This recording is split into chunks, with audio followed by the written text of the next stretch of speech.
Malaysia যেতে না পারা 17,000 কর্মীর পাওনা টাকা ফেরত দিতে 15 দিনের সময় বেঁধে দিল প্রবাসী কল্যাণ মন্ত্রণালয়। আগামী 18 জুলাইয়ের মধ্যে কর্মীদের পাওনা টাকা ফেরত দিতে 100টি রিক্রুটিং এজেন্সিকে নির্দেশ দিলেন প্রতিমন্ত্রী। এর সময়ের মধ্যে টাকা ফেরত দেয়া না হলে দায়ী এজেন্সির লাইসেন্স বাতিলের হুঁশিয়ারিও দিয়েছেন তিনি। আরও জানাচ্ছেন ডলার মেহেদী। বাংলাদেশি কর্মীদের মালয়েশিয়া যাবার শেষ দিন ছিল গেল 31 মে। সব প্রক্রিয়া শেষ করেও এই দিন প্রায় 17,000 কর্মী যেতে পারেননি। এদের কেউ উড়োজাহাজের টিকিট পাননি, আবার কেউ নিয়োগকর্তার চূড়ান্ত সম্মতি পাননি। এখন জন্ম সনদ দিয়ে খোলো বিকাশ স্টুডেন্ট অ্যাকাউন্ট। নিজের বিকাশ নিজে কর। এদের অনেকেই নিজের শেষ সম্বলটুকু বিক্রি করে রিক্রুটিং এজেন্সিগুলোকে 4 থেকে 5 লাখ টাকা দিয়েছেন, কিন্তু সে টাকাও ফিরে পাচ্ছেন না।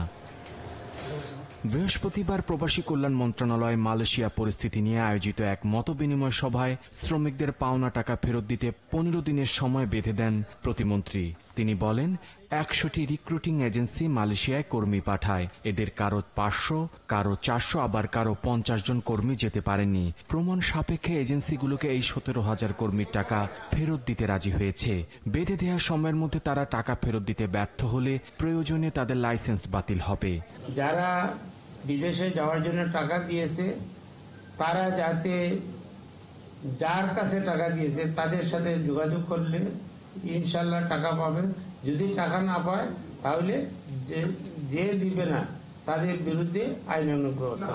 এবার প্রায় 5,22,000 কর্মী মালয়েশিয়া যাবার অনুমোদন ছিল। এর মধ্যে যেতে পেরেছেন 4,76,000। বাকি অন্তত 17,000 কর্মী যেতে পারেননি।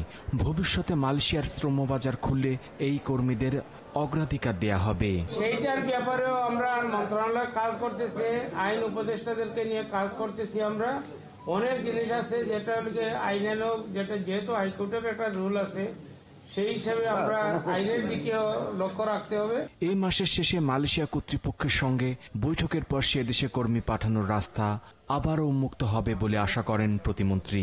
আমরা শক্ত অবস্থানে আছি। ডলার মেহেদী, 71, ঢাকা।